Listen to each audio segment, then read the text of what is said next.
Good morning and welcome to the Holt Public Town Hall meeting for Holt Public staff. This is a moderated town hall session. As such, all participants will remain on mute and participant video will be off. The only video and voices you will hear will come from the panel and our moderator, the amazing Christine Lopez. In the end, this moderated town hall is scheduled to be no more than 90 minutes long. As a result, we will save approximately 5 minutes at the end to close our time together. Most unanswered questions will eventually be answered and placed on a frequently asked questions section of our website. I would like you to know that over 250 people are on this particular webinar today, which would have exceeded greatly our ability to do a typical Zoom call. So we had to pivot over the last 24 hours, and thank you for finding us on this webinar. We acknowledge that this was not the typical summer for our students and staff to recharge, reflect, and relax. The amount of information and potential misinformation, as well as the fluid nature of this unprecedented situation, may be contributing to the level of anxiety of our stakeholders. We care for you and long for the day when we can be together again. As I reflect on the past 5 months relating to the death of George Floyd, Breonna Taylor, Rayshard Brooks, and many, many others, as well as the subsequent demonstrations across the nation, I continue to worry about the well-being of our learning community in the absence of the opportunity to reach out and physically support one another. In a typical year, we would be able to process these events in person, in our classrooms, in our schools, and in our learning community. Unfortunately, due to the need to social distance, we're unable to be together. Over the past 5 years, I've written about civility several times. Civility is defined as courtesy, politeness, and/or polite action and expression. Though we may have differing opinions, a level of civility, mutual regard, and support for one another will lead us to shared objectives. Regardless of the environment, we need to come together and take care of our community the best we possibly can under these conditions. We need to create space for people to grieve the loss of human lives. We need to continue to work to combat racism by using our voices in productive and civil ways. The hardships and pain are intense. We need to find peace by talking to one another with empathy and compassion. Holt Public will continue to work and prioritize equity and justice initiatives. We deeply care for and appreciate the staff and students and families we serve. While we're not able to embrace and process these difficult times in person, I hope you'll find ways to help a neighbor, community member, or even a stranger. Moving forward, we are here for you. Our Holt Equity and Access team is more active than I've ever seen it. We hope you would like to be involved with our Equity and Access team, and if so, let one of us know. You can send me a note and I'll be happy to connect you to the proper people. As you have heard me say for years, we are better together.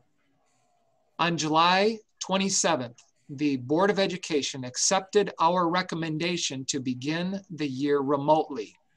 This will include the distribution of Chromebooks and paper learning packets. I would like to acknowledge that this decision affects everyone. In some cases, it brings a level of relief, and in other cases, it actually created a great deal of hardships. We understand that online instruction did not work for everyone this spring. Our staff will be attending professional development in August to prepare for the new school year. Teachers will work a 7-hour workday. Teachers will be expected to access the building and report to their on-site classrooms on a weekly basis. Now that may not mean every day, but that means on a regular basis each week. Moving forward, each school across the district is required, each school district across the state is required to have a return to school plan on file with the state of Michigan. Plans must be submitted to the ISD no later than August 15th.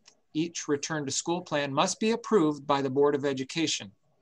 To that end, we are currently accepting feedback on our return to school plan, and we will be presenting the final plan for the board approval on August 10th. Now, since March 13th, our maintenance and custodial teams have been hard at work cleaning, fixing, painting, mowing, and mending. While we do not know exactly when we will begin to return to our face-to-face instruction, we will have some defined criteria to guide our safe reopening plan. With that, we have purchased the following to ensure our buildings are ready. The amount and type of personal protection equipment may vary by level. We have purchased face masks, face shields, sanitizing guns with spray, hand sanitizer, tape for directional arrows in hallways, signage for walls and walkways to serve as reminders, banners for directions and reminders at our entryways, water fountain remediations. We are closing old fountains and opening one bottle filling station in each of our buildings.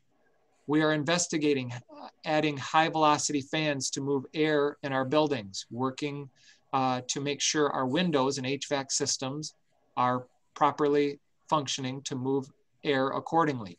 We have purchased desk shields for each student, shields for each administrative assistant, additional garbage cans for our hallways to gather meals and other waste, disinfecting spray and paper towel, gloves for each classroom, and thermometers. Finally, we have assembled a community task force to help us ensure our return to learn plan and remote guidelines are comprehensive and understandable. Since June, this group has been meeting weekly to help Holt Public be the best we can be. Moving forward, this group will help with potential budget cuts if necessary and help prioritize projects for a potential bond in the spring. We would like you to know that remote learning this fall will not be the same as it was in the spring. In the spring, our families and students appreciated our efforts under the extreme circumstances. Moving forward, our families and students have indicated that they do not want the same lived experience. They desire a more engaging live experience. Online learning must look and feel different. There will be a high level of expectations for all. Our faculty are expected to hold live instruction sessions and engage with students and families at the highest level. The stakes are high and we are preparing to meet the challenge. To that end, on our panel today, we have Special Education Director Melissa Stewart, Community Education and Midway Early Learning Center Principal Heather Crandall, Director of Human Resources and Talent Management Peter Tresice, Executive Director of Curriculum and Staff Development Steve Netzel, the newest member of our team, our new Director of HR and Talent Management Dr. Erin Quinlan, and myself, Superintendent David Hornack. While a few members of our team were not able to be here with us, the rest of us look forward to our time with you today. Again, our hour-and-a-half session will be moderated by the amazing Christine Lopez, and she will continue asking questions of the panel until just before noon, or we run out of questions. I would like to acknowledge that at the time that we were preparing for this, we had received 392 questions, many of which were asked roughly the same way. So we've boiled it down to 30 to 40 questions we'll be responding to you and the public at some point today. So just before we end, we will be surveying you in real time. And there will be, I think, a one question survey that will pop up. To that end, here we go. Thanks for joining us, everyone. All right, hope everyone is well. We're glad you're here with us. And we're gonna give the first question to Mr. Netzel. Will there be flexibility in platforms used to deliver materials to families? For example, Zoom instead of Meet, as it is more user-friendly and now requires a password and waiting room. Seesaw for younger learners rather than just Google Classroom. Thank you, Ms. Lopez. Good morning. As a response to that question, as a district, we have adopted with board approval, Google Classroom as our learning management system for the next 3 years. Over those 3 years, we will take some time to evaluate the effectiveness of this of Google Classroom as our system and continue to do research to see if we need to adjust. Some of the reasoning behind the adoption of Google Classroom as a TK through 13 platform was a clear message from our community, specifically our parents, seeking consistency so they may support their child at home. This also provides us an opportunity to streamline our PD focus. As Dr. Hornak had mentioned, as we delve into PD in August, this will be a big portion of our time together. Google Classroom also offered a robust set of tools. And in addition, we are looking into adding an add-on feature that allows classroom teachers to record their lessons, specifically small group lessons. In addition, Google Classroom is already integrated with our Active Directory. And as I mentioned before, it is responsive to the community seeking continuity, and also the embedding of instructional tech tools for our tech department to be able to remotely support staff, students, and parents when they're running into some barriers. So to answer that question, we are a Google Classroom adopted platform. We will continue to reemphasize that for interactions with students, we will be using Google Meet. And with Zoom will be used for adults only. As for specific about Seesaw, you may access the activities and lessons off Seesaw as you would any other instructional tool you find, but the expectation is that it is linked into Google Classroom, so that is where parents can go to access and support their students. And in addition, it allows for us to build a consistency with our students as well. Thank you, Steve. The next question we're going to throw to Dr. Hornak. What process will you use to reevaluate when we return to face-to-face instruction, and how much prep time will be given to staff and students and their families before we convert back to face-to-face learning? Another wonderful question. I will say that this is still in draft, and we are actually actively working on an answer to this particular question. While the Board of Education voted unanimously to start the school year remotely on Monday, a subcommittee including members of the HEA administrative team and the Board of Education plans to create some specific guidelines which will be used to determine when we should consider returning for face-to-face instruction. To that end, we will continue to partner with the health department and monitor the local health department dashboards, both in Ingham and Eaton counties. The best plan will include some criteria and a strategy for a transition timeline. With all of that, our buildings are preparing for a return, whenever that may happen, which will include signage, tape on the floor, as I indicated in my opening remarks, and PPE. Ultimately, the language we settle on will be included in our return to school plan, which will be eventually approved, we hope, by the Holt Board of Education and then submitted to the state no later than the 17th of August. Thank you, Dr. Hornak. Our next question has many questions came in about this from our staff members. And so we're going to throw this to HR. This is going to be for either Dr. Quinlan or Mr. Trezise. Will non-teaching staff be paid normal pay? And will there be layoffs during the remote learning phase? I'm going to take that question. If non-teaching staff work their normal hours, they will be paid at their normal pay rate. At present, we have no specific plans for layoff or furlough for any of our employees. That could change depending on the needs of our district and student needs. Our goal is to communicate as quickly as possible if layoffs or furloughs need to occur. And again, assuming there are no layoffs and furloughs, staff will receive their regular pay for the hours worked. Thank you, Dr. Quinlan. Our next question goes to Melissa Stewart. What will remote learning look like for a paraeducator? Morning. So as Dr. Hornak mentioned, our efforts to provide an educational experience for our students this year are going to look a little bit different. So we will be providing a more robust experience for kids, and that increases the use of our paras. So very similar to what you did last year. We would expect that our paras are available to work a full day. Most of that will be during school hours. There is the possibility that some students will need some additional support outside of the school day, but we'll work with staff when that's determined and who that would be for. So most staff right now should plan on being available the regular school day, just like teachers, being able to check in with their buildings on a weekly basis.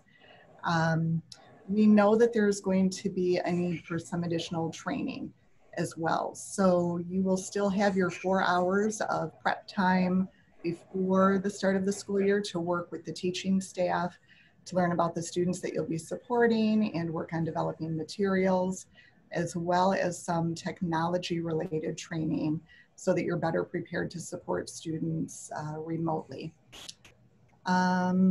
Just like last year, I would say that you're going to plan on, again, working in Google Meets. We may be providing more one-on-one support and instructional opportunities under the guidance of the gen ed and special ed teachers than what we did last year, as we will be more focused on the IEP goals. We have some students that are hard of hearing and may need some support with transcribing videos that teachers are creating as we get that up and running. Data collection, all the same kinds of things that you did last year. The one new thing this year, and you received a survey about this in your email inbox yesterday from me, is that we are considering the possibility of bringing in some students on a one-on-one setting or in a small group for some face-to-face instruction. Again, right now that's just a consideration. No decisions have been made. But if you haven't seen that email yet, I encourage you to take a look at the email and get that response back to me so that we can continue that conversation. That's great. Thank you. We're going to go back to Steve Netzel with this question. For secondary classrooms that have science labs or group work, is there a possibility that they would meet at some point during the year? I would imagine they mean during remote learning, in small groups with the appropriate safety measures being taken. Yeah, and I'm going to kind of piggyback off what Melissa just kind of mentioned. We are starting the process of working what it might look like to bring in small groups of students. When we talk small group of students, as Melissa mentioned, talking about our special populations, within that, talking about our at-risk, our special needs, but also keeping in mind our AP classes and upper level courses will also need to be examined. So as Melissa expanded upon in her response, this is being considered. We're looking at what this would mean for the building, what this would mean with the staff, but it's definitely something that's we're considering, and we hope to have some more information out in the near future. So. That's great, thank you. Dr. Hornak, this question we've been getting in this office for months. So here we go. When can we expect the 2021 academic calendar? Thank you. I was still taking notes on Steve's response, but to that end, while the first day of school can be decided by the Board of Education, and in our case, an agent of the board, which would be our admin team or central office team, the rest of the school calendar must be negotiated. I'm aware that the HEA is voting on a tentative agreement this weekend, I believe, and as a result, I'm not able to speak to specifics of the calendar, but rather overall generalities. As you know, our entire district will be online to start the year, which will begin on August 31st. Overall, we have fewer breaks in our school calendar this year, and that is in an effort to minimize the opportunity for families to travel and bring germs back to the district and our learning community.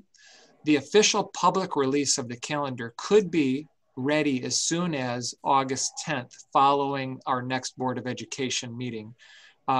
And if you have a particular question, I'll try to respond to that. But at this point, that's the best we can do, knowing the first day of school, and we will have fewer breaks this year. Sounds good. The next question we're going to give to Heather Crandall. I believe this question may have been answered in email you received yesterday, but we'll ask it in case you have not had the opportunity to read that yet. And that question is, will childcare be offered for staff who must be in the classroom or building if needed? So currently our childcare programs are running for 6 weeks through 6th grade. We are doing so in a very limited capacity. So we're following very strict guidelines. One of those guidelines is small group sizes. So we're currently working on enrolling the families that are in our care right now. So my recommendation would be if there's a staff member in the district that thinks that they need childcare, they could call our office. It's hard to answer based on not knowing age or what this person may need for care. So if they call our community ed office, we can answer some of those questions for them. There's also a resource that's available to anyone in the county, and it's called Help Me Grow. So depending on what the need is, that website will give what's available in the county, different programs that are open, and they might be able to help more if we are unable to provide care at this time. Thank you. Okay, Dr. Hornak, we're going to throw it back to you with the question. Are there alternatives for families who determined that their children perform best in a face-to-face environment? We are still in the process of determining how best to support certain subgroups of students, especially students in our special population groups. And as you heard both Melissa and Steve mention, you know, we could be speaking in that particular, defining our special populations groups as, you know, students on the special education side of things that may have a 504, or on the other side, maybe our advanced placement students. I'm hearing a number of families are also in the process of grouping similar age students and ability students into pods in their own neighborhoods, which I think is a really innovative way to serve as social and academic support teams. We acknowledge that online learning is not the same as face-to-face instruction. We are at our best. I'm here to tell you, we are at our best when we are in front and alongside the students that we serve. If a child is unable to access our online delivery or paper packets, we will continue to partner with individual families in these specific situations. We urge families to stay with Holt Public as this experience will be different this fall. As you heard in my opening remarks, I've been working tirelessly with our HEA, and the HEA, they're excited. Our faculty and staff are excited to reopen online with additional professional development and training behind them to engage their students at a deeper level. And moving forward, I expect an awesome experience for our Holt Public students moving forward. Sounds good. Next question, we're going to go back to Steve Netzel. Will teaching staff have the option to work from home to support their own children and families during remote learning? Thank you, Christine. So I know Dr. Hornak mentioned a little bit this in his introduction when he spoke about a 7-hour workday and reporting, but I want to reference an email went out yesterday, I believe, from Dr. Hornak to the staff in regards to the remote learning guidelines. And so with a response to this question, I'll reference to page 1, paragraph 3, where it talks about that teachers will work a 7-hour workday. Teachers will have access to the building and are expected to report on site on a weekly basis. In addition, building principals can request a member to report to the building. Staff who are unable to find childcare can bring their children with them, understanding there'll be strict health and safety guidelines, and an understanding that small group of students may still be working in the building throughout the day. So the answer to that question is there is an expectation to report to the building on a weekly basis. Building principals might communicate and have you come into the building for certain reasons, which will be communicated. We know that there'll be professional development throughout the week, specifically on Wednesdays, where you might need to report to the building because that is the most conducive way to deliver the PD for the year. So as there is some flexibility, there are some expectations as well. Thank you. Our next question, we're going to go back to human resources, to Erin or Pete. How will sick days work for teachers during remote learning? Thanks for the question. We're hoping that none of our teachers need sick days or anybody else. But realistically, sick days will be similar to what's done now. If you are unable to work because of an illness, teachers or staff will enter their sick leave into the pupil account or their regular accounting system the way they do now. There may be instances, depending on the reason for sickness, that sick day may or may not be charged back to an individual bank.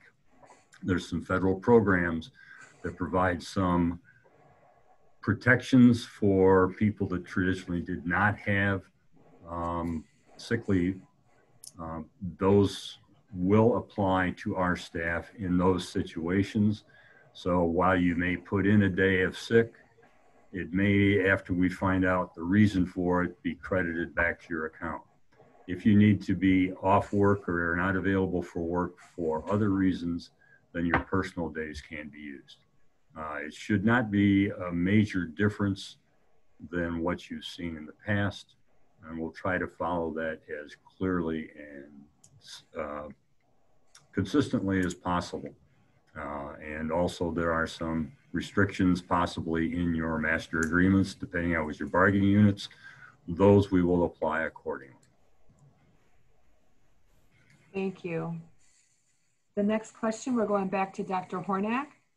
Do we know if the Wilson Talent Center will be providing programming this year? Thank you, Christine. I appreciate your willingness to moderate today and ask us the questions. I did have a conversation this morning with Superintendent Mellema from the Ingham ISD, where the Wilson Talent Center sits. And as of today, the Wilson Talent Center plans to reopen. As you can imagine, it's very difficult to operate virtual programs that are held at the Wilson Talent Center, such as welding or any other type of special program. Ultimately, we need to stay tuned on this one. This remains such a fluid situation. And of course, you know, the Wilson Talent Center deeply desires the ability to engage with our students in their location for a social distance with PPE experience. But as a result, we need to stay tuned on this one. It's an extremely fluid situation. I can tell you as of today, they're planning to reopen, but time will tell. Thank you. The next question, we're going to go back to Steve Netzel. What will data tracking look like? How will staff be assessing students, especially our lower elementary students whose assessments require verbal responses? Yeah. First mute of the day, right? So I'm going to address this one starting with assessment and then kind of work back to the data tracking piece.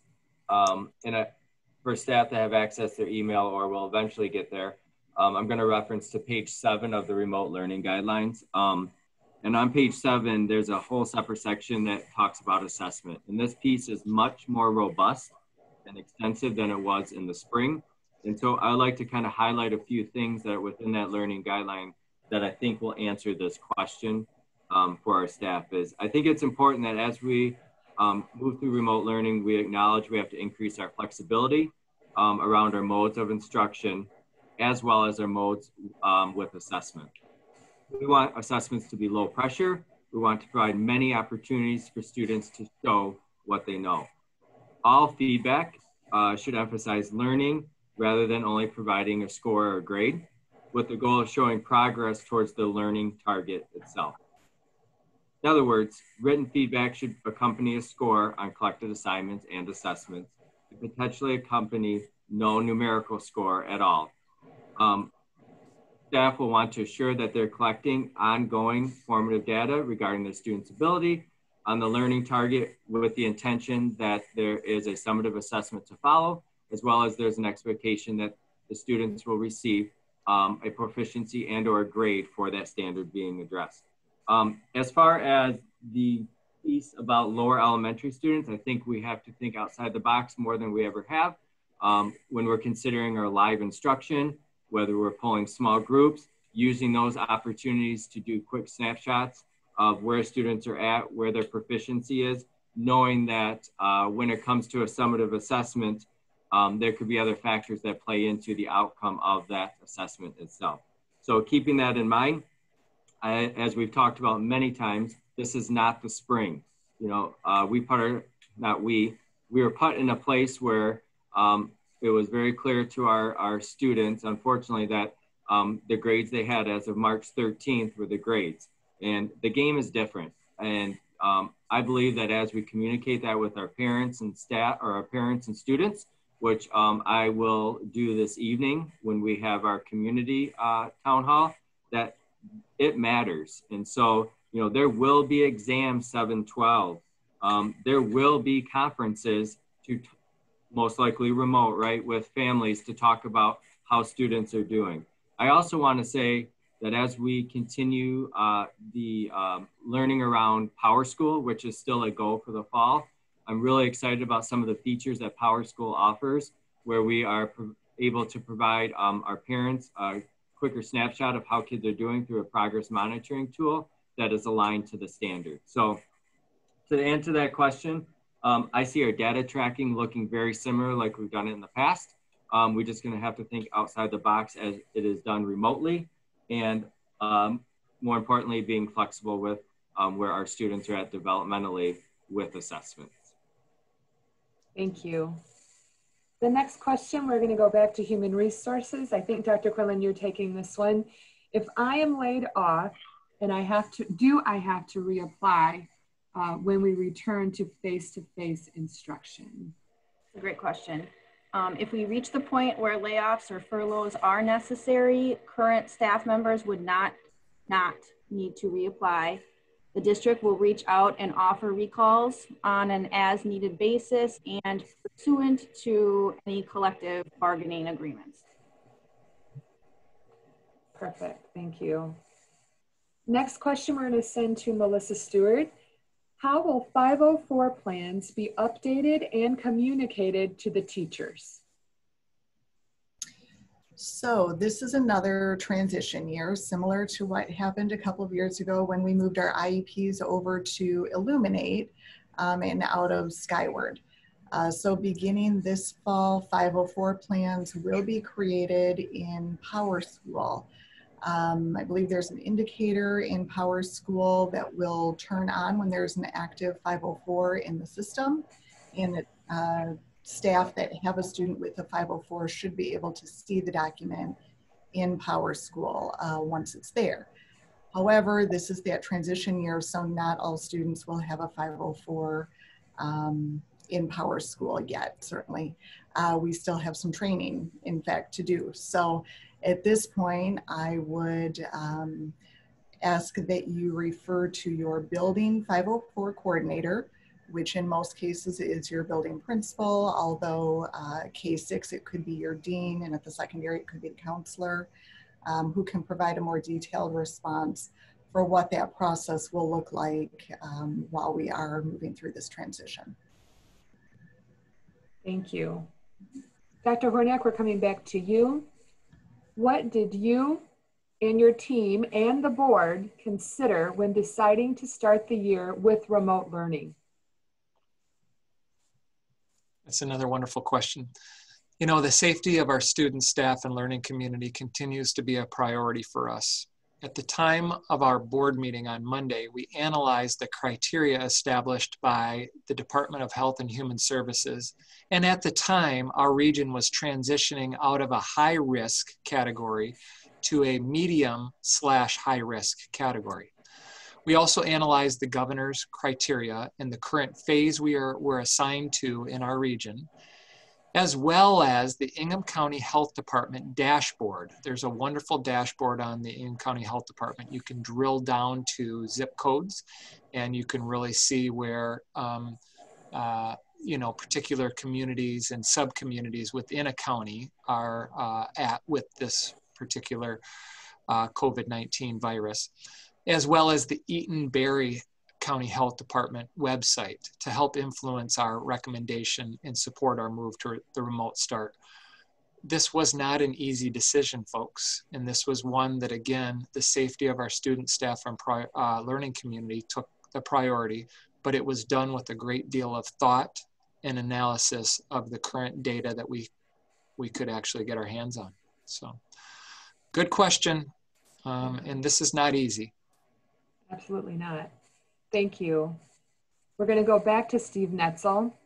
What are the district's expectations as it pertains to remote learning at different developmental ages and across the curriculum? And will grade levels all use the same programs and platforms?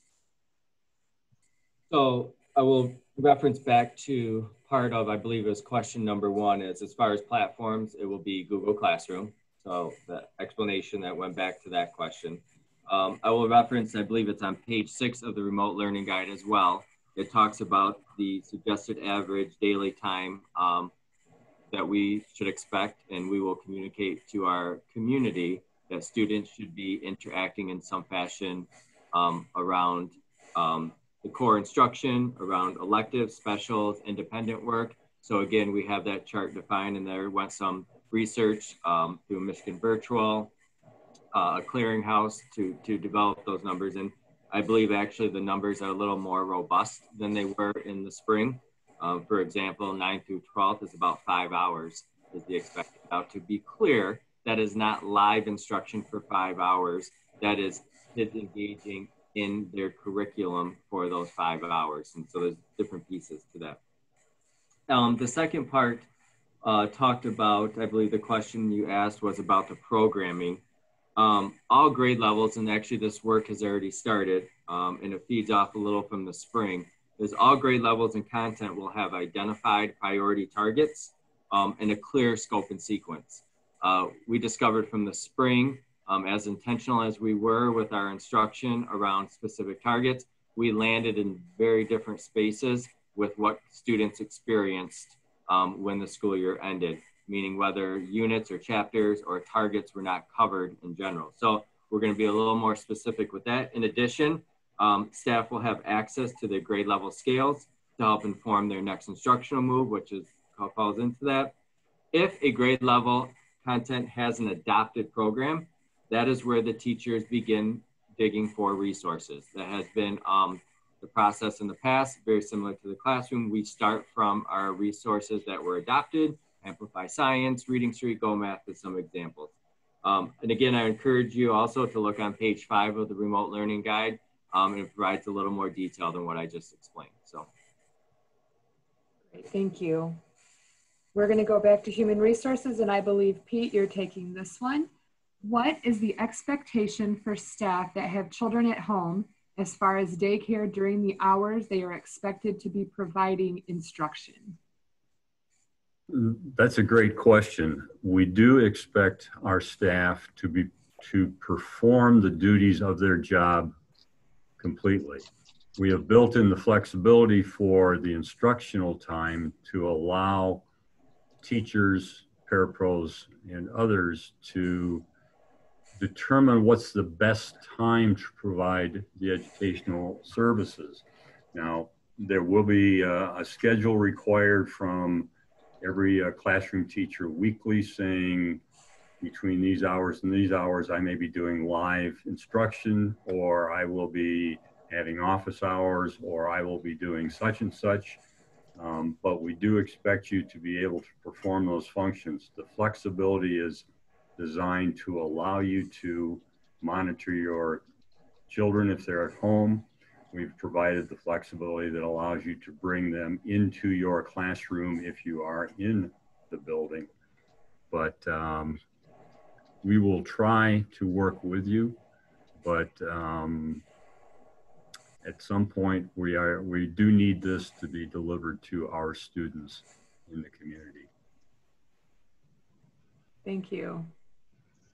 All right, Dr. Hornick, I love this question. Can we look at partnering with the Holt-Delhi Capital Area District Library to have a school-wide reading challenge to push reading goals? Do I have more questions than everyone else? I'm just joking. Okay, good. Yes, absolutely. The Holt-Delhi Library is ready to serve. In fact, our latest podcast, which was posted on Tuesday, focused on how the library can support and mitigate the losses that may have occurred over the summer and then over, potentially prior to that. Part of the on-air and off-air discussion included how Holt Public can partner with the Holt-Delhi Library moving forward to ensure that our students' academic needs are being met. And more specifically, the library would like to create book boxes or book bags with reading materials which relate to the levels being used in our schools. So while I've been out of the classroom for a number of years, we used to use a color wheel. And so I'm just going to give an example of, if our students are reading at a red level, the library would find like books at the red level and package those together and then allow those to be checked out so that our students would have access to, again, reading materials at their level. We have several other ideas, which include investigating ways for expanding into our local childcare providers and the relationships that they may have with our public library. I'm well aware that Heather Crandall is in touch with the public library as well and working on some programming for our internal childcare programs as well. This is one that will happen. It's just a matter of, making it happen and how extensive the relationship and partnership will actually be. Awesome, thank you. And Steve has almost as many questions as, but here we go, Steve, one more. Will there be more accountability for student attendance and participation in distance learning than in the spring? I know you've touched on it, but this was asked a number of times, so. If I could put capital bold, it's yes. I believe this is going to be part of our conversation again with our community meeting as we talk with our parents as well. Yes. If a student is not engaging, we would follow a similar protocol we would do in the brick and mortar if we were face-to-face. Overall, our first concern would be that, is the child okay? I mean, that is the number one priority, is making sure that child is okay. And that goes into the part that Dr. Horniak talked about, a grave concern about the social emotional well-being of our students and families. So we would do what we would normally do, is Wyatt call, maybe make visits. We would do what we need to do to make sure that kid is safe. And something I just want to throw out there, and it's documented in the guideline, is keeping in mind that even if we're remote, which we are mandated reporters. And so, I want to keep that in the forefront as you process through getting to know your kids this year. So I'm gonna say that, put that out there. I also think it's important that if a student is not attending or engaging, we identify the barriers for why that student is not engaging. I think we need to connect with the family, find out what are these barriers that are not, that are limiting their access. Also and I will share this again, keeping in mind, it's not like the spring. The classwork and the assessment count towards proficiency grades. It's a different scenario. And so, as I believe it might be a question later, I'm not sure if it'll come about, but, we have to communicate that with our community starting last week. We have to emphasize that, that it's different than the spring. So I believe that is some of the things I'd like to throw out there. I'm also going to be reaching out to building principals and partnering with the deans, counselors, MTSS coordinators, the APs, and getting some more ideas of what this actually looks like in full implementation. So. Great information. Thank you. Back to human resources, and I believe Dr. Quinlan's taken this one. Will staff be allowed access to their building to utilize resources, materials, and other items needed for online instruction? And again, this has probably been addressed, but we did have a number of folks ask it, so we'll go ahead and address it. Yep, absolutely. So yes, you will have, all staff will have access to the buildings during normal school hours. Sometime, the when is what we're still working on, probably sometime after August 10th is what we're looking at. There'll be some things are for certain that every staff member will have to do a health screening when upon entering the building, strict mask wearing in all common spaces. So there will, and probably likely some other health and safety protocols will also be in place. But yes, you will have access during school hours sometime at or after August 10th. Thank you. Okay, Dr. Hornick, this one's to you. And it's a nice follow-up to what Steve mentioned in his last answer. Do you have thoughts on the damage that the current environment is having on the social, emotional, and mental health of our students and staff during this very challenging time? That is a very good question. This is something that I'm preoccupied about. As a son of a licensed psychologist, a lesson my mother shared with me drives my work. She's implored on me that I approach every situation with an empathetic mindset. Most of the time, we're unaware of the stress a person is carrying with them. By attempting to understand the feelings of another person, we may be able to avoid misunderstandings or harmful or hurtful comments. I worry about a number of things. Do our students have enough food? We continue to deploy our food bus twice a week.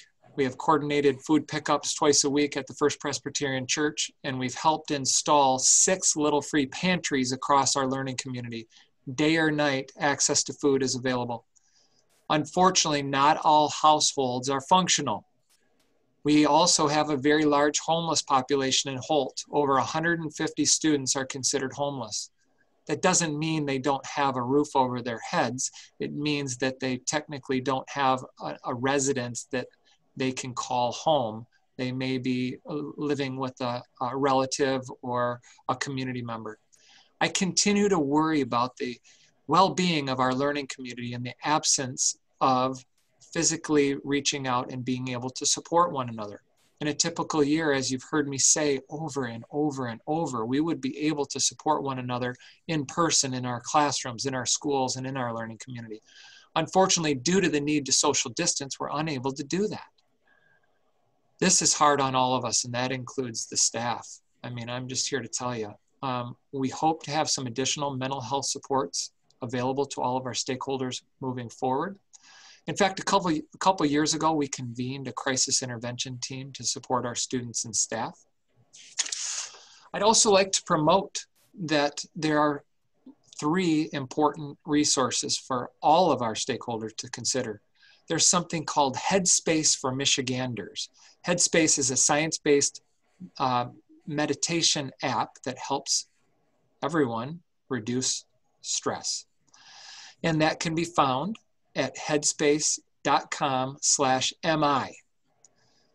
The second thought that I have that I'd like to share with you is that Michigan.gov has, again, a Stay Home, Stay Well site, and that can be found at michigan.gov/staywell.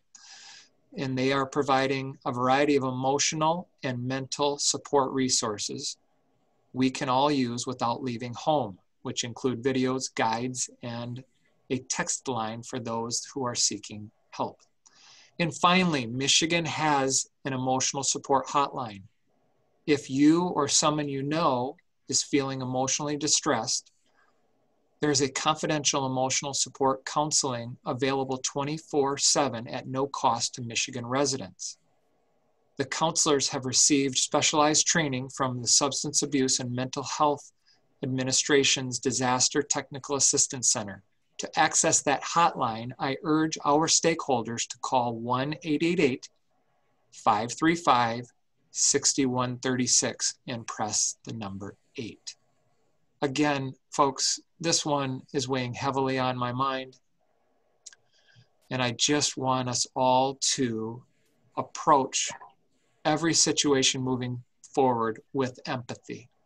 I think we need to assume that we all are wearing some stress. And the fact is, we don't know exactly what people are carrying with them at any given time. Thanks for asking that question, Christine. Absolutely.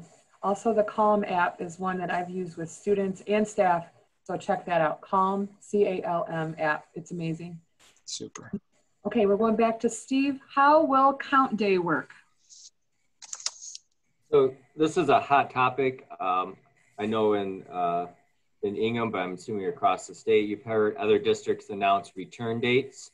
You've heard one local say September 30th, another local district say not till November. Well, part of those decisions were based on trying to foresee what count day might look like in a current executive order that's in place. Hence why the September 30th date was out there. There's still some unknowns, to be transparent and honest. We are working closely with People Accounting.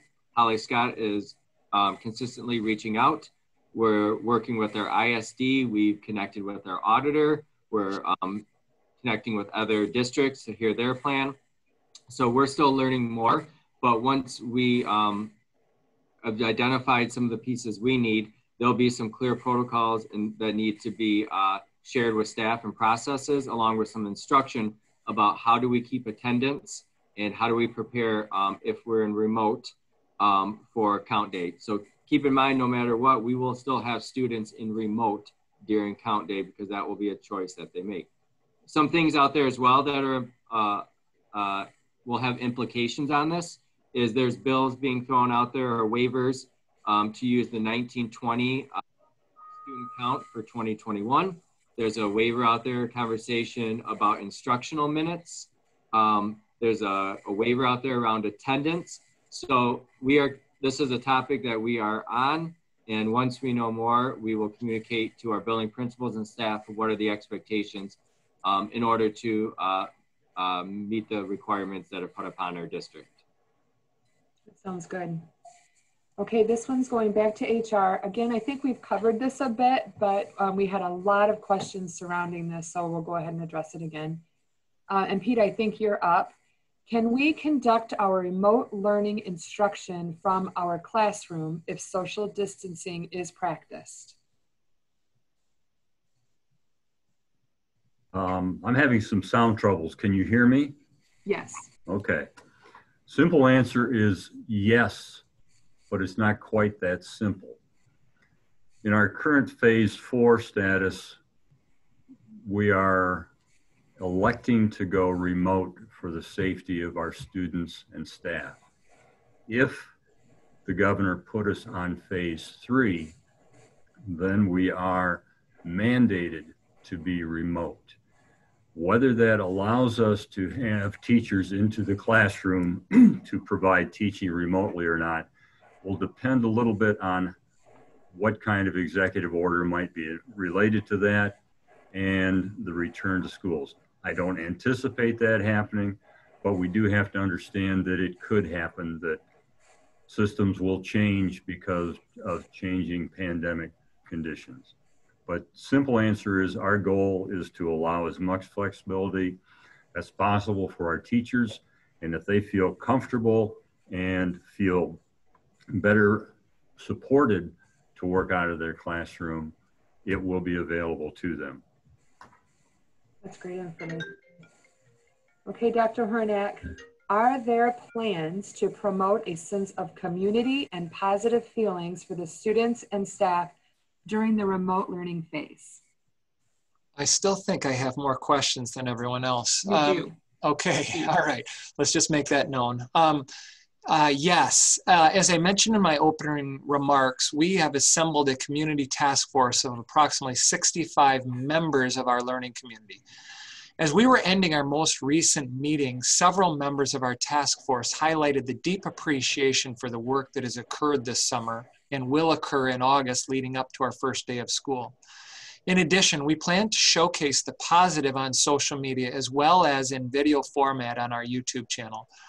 While it is not ideal to reopen remotely. We need to make the best of this situation by promoting the positive. And we are all on board to ensuring that we promote a sense of community and the positive feelings for the students and staff during this remote learning phase.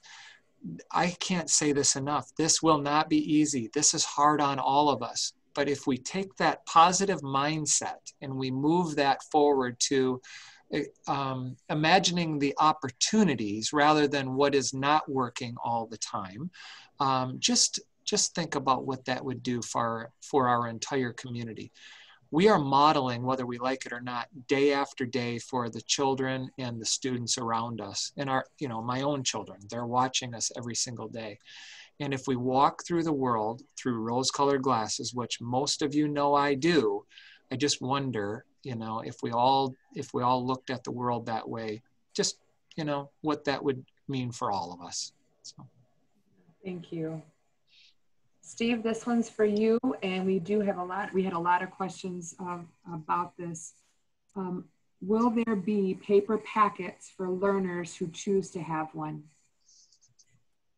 So I'll start with this. Our goal is to provide all students the opportunity to access online learning during this time. So we are looking into hotspots, mobile access, meaning a bus moves from different locations. So students have access to the internet and maybe they upload something, access points through our community. This is a priority to eliminate any barriers.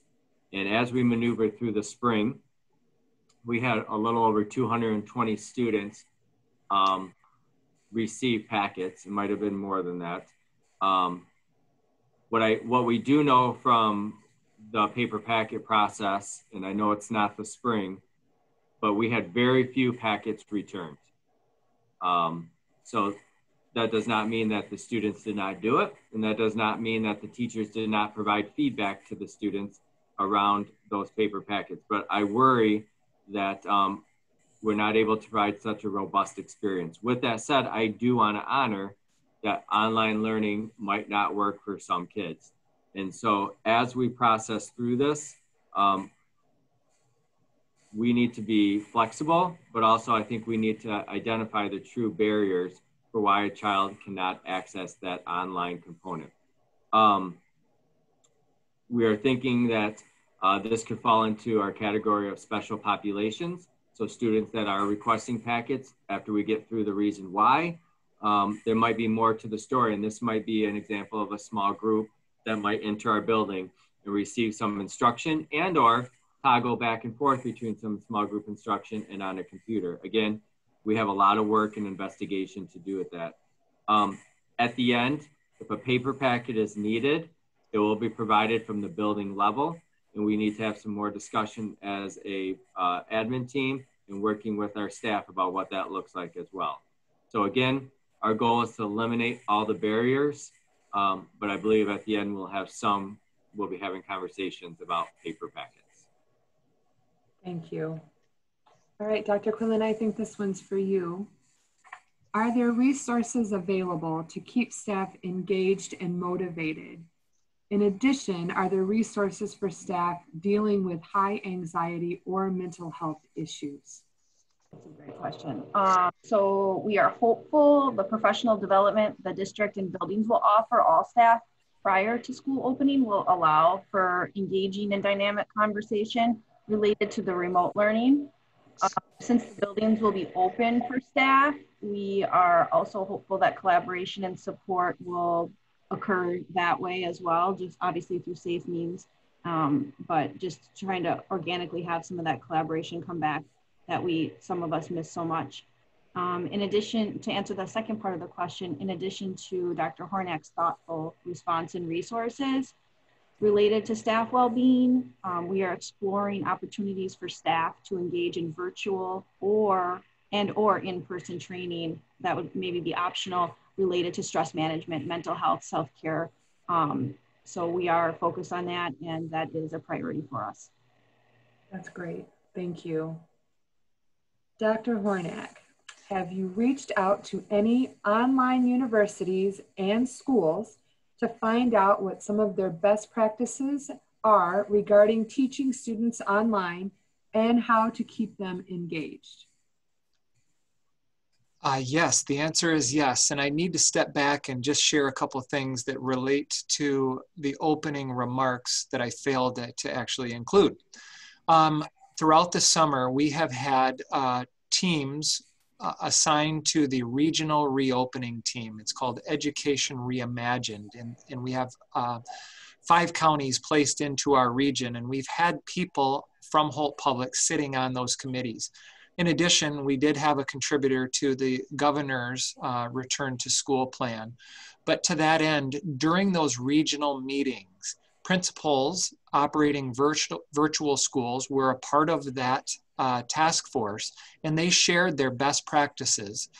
As well, we have local experts in Holt Public that teach and work for us, as well as parents who are willing to, especially when they have a deep knowledge base, to engage with us to share tips, tricks, and engagement strategies. So the real answer is yes.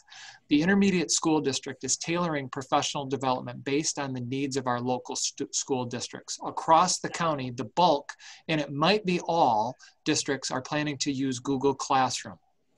To that end, the ISD has specifically developed professional development in the month of August to help train educators on how to effectively use Google Classroom.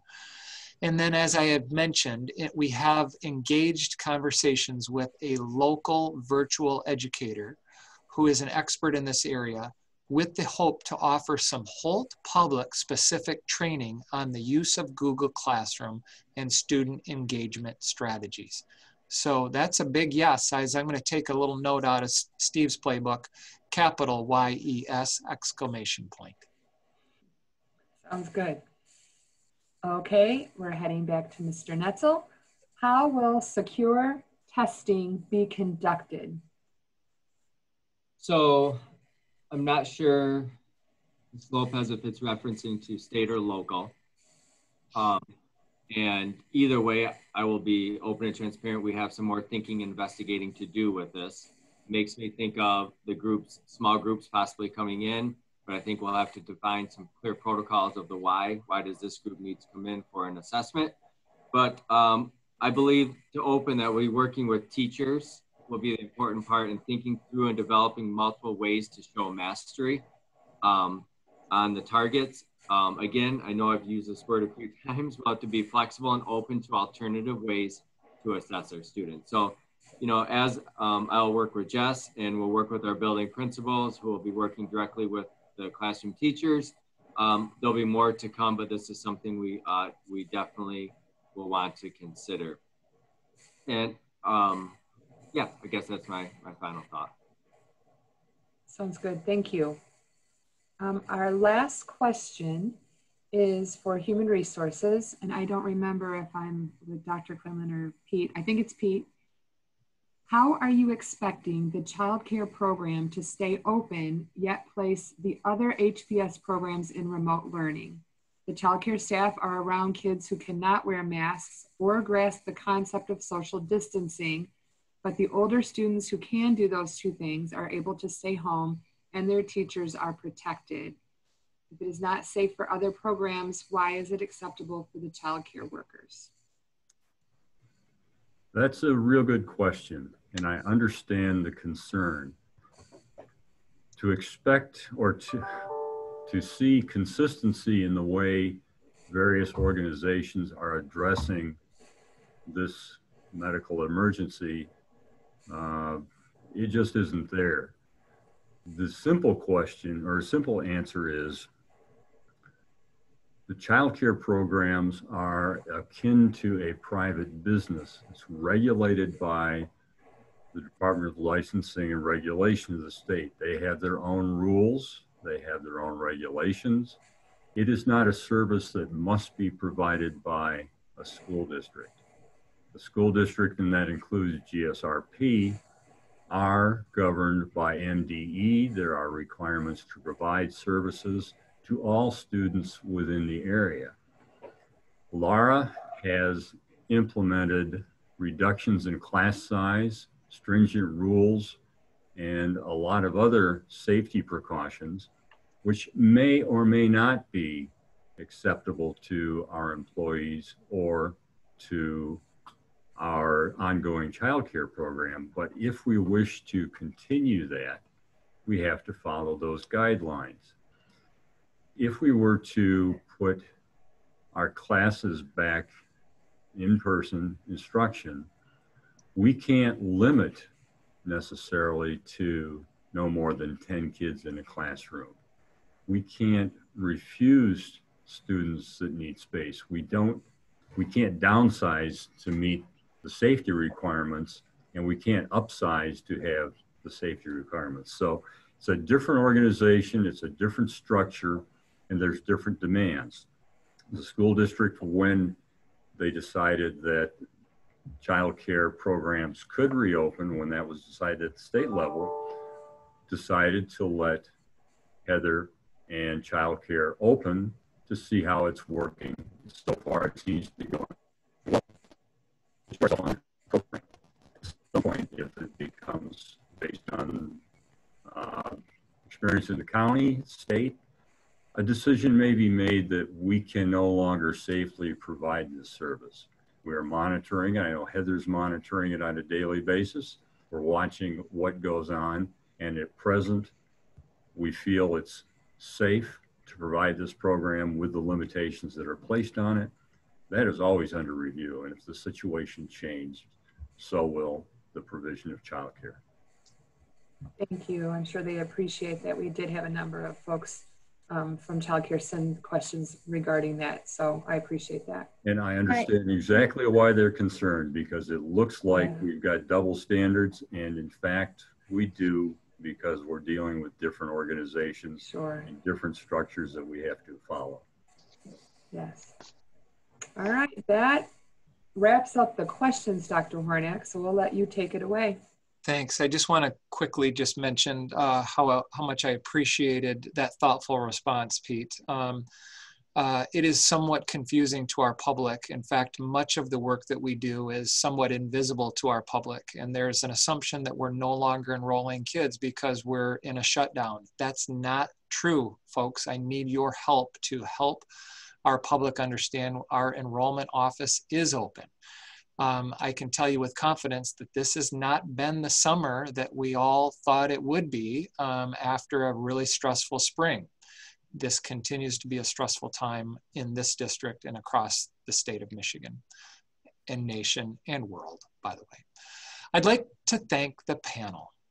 Special Education Director Melissa Stewart, Community Education and Midway Early Learning Center Principal Heather Crandall, Director of Human Resources and Talent Management Mr. Peter Tresice, Executive Director of Curriculum and Staff Development Steve Netzel, and our newest member of our team, Director of HR and Talent Management, soon to be, she's in the transition period, Dr. Erin Quinlan. And just a reminder, a few of the members of our team were not able to be here with us, but we sure enjoyed being here with you today. As I mentioned in the opening, we had 392 questions submitted. Now, I want to clarify that those questions came across all different stakeholder groups. So while we had one area to submit your questions, they may have come from one of the 900 faculty and staff members that we have. Yes, we do have approximately 900 employees. Or it may have come from one of our 5,550 students or approximately 10,000 parents that we have. So 392 questions. We boiled it down to 30 to 40 questions for you today, as many were repeats. And many of the questions of those 392 actually are better served for our family session, which will be happening tonight at 5:30. If you're interested, you're welcome to join us again at 5:30. We promised that this would be no longer than 90 minutes, and I think that we made it. It looks like it was about 70 minutes, although I still have about a 45-minute closing remark to share with you. No, I'm just joking. I'd like to thank the tech team behind the scenes.